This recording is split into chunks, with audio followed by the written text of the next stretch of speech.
Hi friends, എല്ലാവർക്കും daily English class റൂമിൻ്റെ മറ്റൊരു വീഡിയോയിലേക്ക് സ്വാഗതം. ഇന്നത്തെ വീഡിയോയിൽ നമ്മൾ 7ാം ക്ലാസ്സിൻ്റെ രണ്ടാമത്തെ യൂണിറ്റിലെ ഒരു ആക്ടിവിറ്റിയാണ് ചെയ്യാൻ പോകുന്നത്.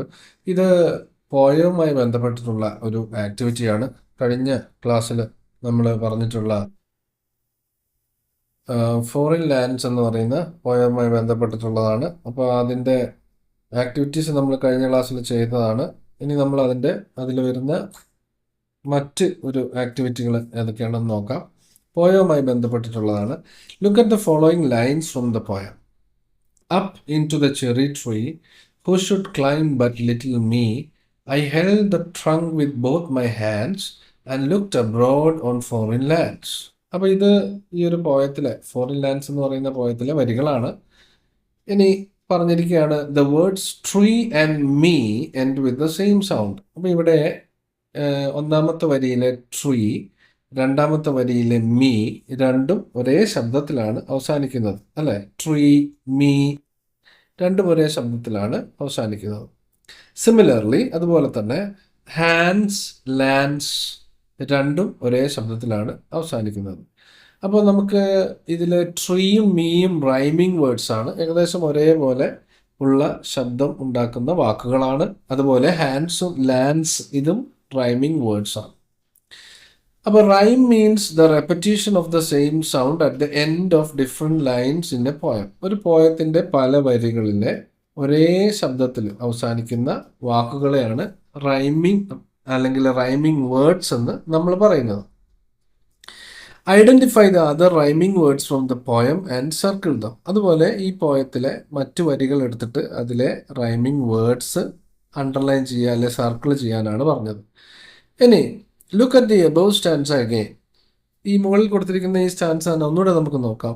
Up into the cherry tree who should climb but little me I held the trunk with both my hands and looked abroad on foreign lands.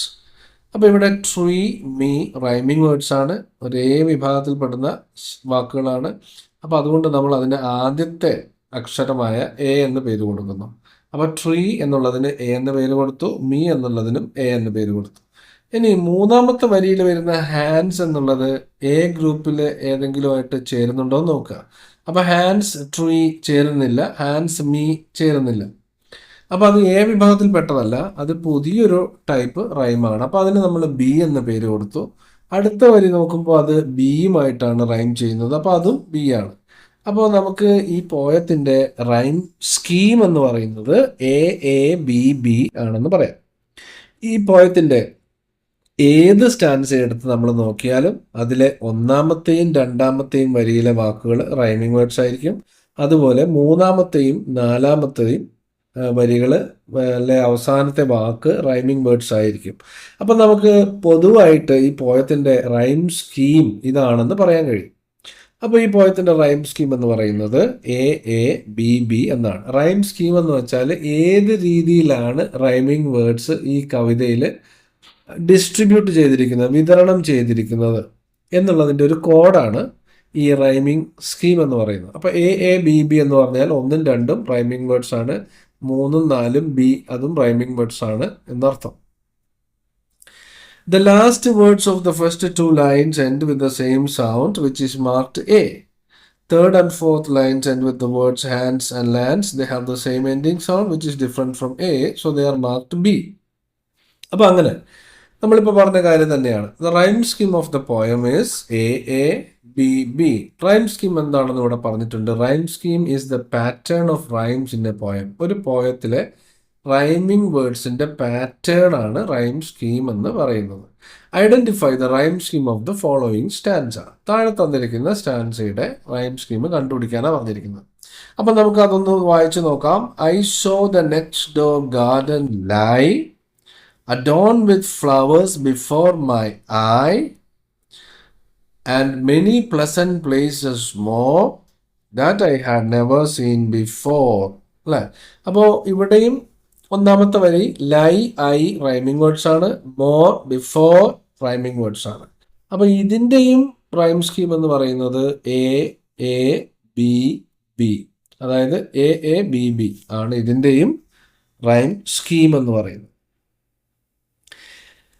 ഇനി look at the following lines from the poem. And looked abroad on foreign lands. The same vowel sound is repeated in the words. അപ്പോൾ ഇവിടെ ഒരു vowel ശബ്ദം ആവർത്തിച്ചിരിക്കുകയാണ്. And looked abroad on foreign lands. അപ്പോൾ ഓ എന്ന ശബ്ദം ഇവിടെ ആവർത്തിച്ചിരിക്കുന്നു. Abroad and foreign. അപ്പോൾ ഓ എന്ന ശബ്ദം ഇവിടെ ആവർത്തിച്ച് വന്നിരിക്കുന്നു. അടുത്തടുത്ത വാക്കുകളിലാണ് വന്നിരിക്കുന്നത്.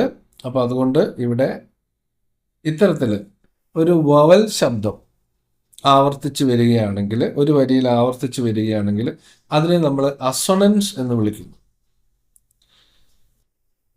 അല്ലെങ്കിൽ അതിൻ്റെ മറ്റൊരു പേരാണ് വവൽ റൈം എന്ന് പറയുന്നത്. അതിവിടെ ഒരു യെല്ലോ ബോക്സിലായിട്ട് കൊടുത്തിട്ടുണ്ട്. Repetition of vowel sounds in a line is called assonance. It is also known as vowel rhyme. Find out other examples of assonance from the poem. അപ്പോൾ ഇങ്ങനെയുള്ള വവൽ ശബ്ദം ആവർത്തിച്ച് വരുന്ന അത്തരം എക്സാമ്പിളുകൾ ഈ കവിതയിൽ നിന്ന് കണ്ടുപിടിച്ച് എഴുതാനാണ് പറഞ്ഞിരിക്കുന്നത്. അതുപോലെ തന്നെ അലിട്രേഷനും നമുക്ക് കണ്ടുപിടിക്കണം. അപ്പോൾ അസൊണൻസ് നമ്മൾ പറഞ്ഞിട്ടുണ്ട് വവൽ ശബ്ദം ആവർത്തിച്ച് വരുന്നതാണ്. ഇനി വവൽ ശബ്ദമല്ലാത്ത കൺസണന്റ് ശബ്ദങ്ങൾ, അപ്പോൾ വവൽ സൗണ്ട്സിൽ വരുന്നത് A, E, I, O, U. ഇതല്ലാതെയുള്ള ബാക്കി എല്ലാ ശബ്ദങ്ങളും നമ്മൾ വിളിക്കുന്നത് കൺസൊണന്റ് ശബ്ദങ്ങൾ എന്നാണ്. അപ്പോൾ കൺസൊണന്റ് ശബ്ദമാണ് ആവർത്തിച്ച് വരുന്നതെങ്കിൽ അത് അലിട്രേഷനും, വവൽ ശബ്ദമാണ് ആവർത്തിച്ച് വരുന്നതെങ്കിൽ നമ്മൾ നേരത്തെ പറഞ്ഞ അസൊണൻസുമാണ്. അപ്പോൾ ഇവിടെ അലിട്രേഷൻ്റെ ഉദാഹരണമാണ് കൊടുത്തിരിക്കുന്നത്. And many pleasant places more that I had never seen before. The words pleasant and places. അപ്പോൾ ഇവിടെ ഒന്നാമത്തെ വരിയിലെ പ്ലസന്റ് പിന്നെ പ്ലേസസ്, ഇവിടെ രണ്ടും പി എന്നുള്ള ആ ഒരു ശബ്ദമാണ്. പ എന്നുള്ള ശബ്ദം ആവർത്തിച്ച് വന്നിട്ടുണ്ട്. പ്ലേസ്, പ്ലസന്റ്, പ്ലേസസ് രണ്ടിലും പി ആണ് വരുന്നത്. അപ്പോൾ ഇവിടെ ആവർത്തിച്ച് വന്നിരിക്കുന്ന പി ഒരു വവൽ ശബ്ദമല്ല, അതുകൊണ്ട് അത് ഒരു കൺസോണന്റ് ശബ്ദമാണ്. അപ്പോൾ ഈ ഒരു പ്രതിഭാസത്തെ നമ്മൾ അലിട്രേഷൻ എന്ന് വിളിക്കുന്നു.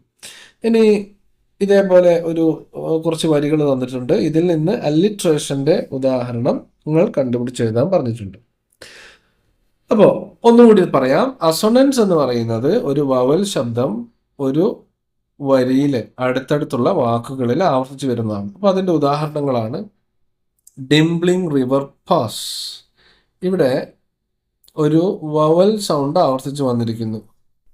അത് ഇ എന്ന് പറയുന്ന ശബ്ദമാണ്. ഈ സൗണ്ടിൻ ഡിംബ്ലിംഗ് റിവർ, അത് അസൊണൻസിന് ഉദാഹരണമാണ്. ഇനി സ്കൈസ് ബ്ലൂ ലുക്കിംഗ് ഗ്ലാസ്. ഊ sound in blue and looking glass form assonance. അപ്പോൾ ഇവിടെ ബ്ലൂ എന്നുള്ളതിലെ ഊ എന്നുള്ള ശബ്ദവും ലുക്കിംഗ് എന്നുള്ളതിലെ ഊ എന്നുള്ള ശബ്ദവും അസൊണൻസിന് ഉദാഹരണമാണ്. Grown up river slips. ഇവിടെ repetition of short I sound, slips and river, ഈ സൗണ്ട് ഇവിടെ ആവർത്തിച്ച് വന്നിരിക്കുന്നു. മറ്റൊരു ഉദാഹരണമാണ് അസൊണൻസിന്. Where all the children dine at 5. ഇവിടെ ഈ എന്നുള്ള ശബ്ദമാണ്. ഈ sound in children and dine form the assonance. അപ്പോൾ ഈ എക്സാമ്പിളുകളിൽ നിന്ന് നമുക്ക് അസൊണൻസിൻ്റെ ആ ഒരു സൗണ്ട് എഫക്റ്റ് ആണ് മനസ്സിലാവുന്നത്.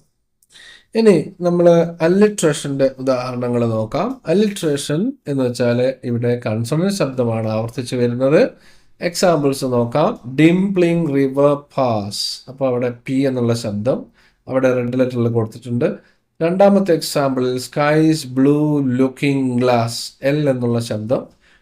അതുപോലെ സീസ് എമംഗ് ദ ഷിപ്സ്, അപ്പോൾ അവിടെ സ് എന്നുള്ള ശബ്ദത്തിൻ്റെ ആവർത്തനം. റോഡ്സ് ഓൺ എയ്തർ ഹാൻഡ്, അവിടെ ആർ എന്നുള്ള ശബ്ദവും ആവർത്തിച്ച് വന്നിരിക്കുകയാണ്.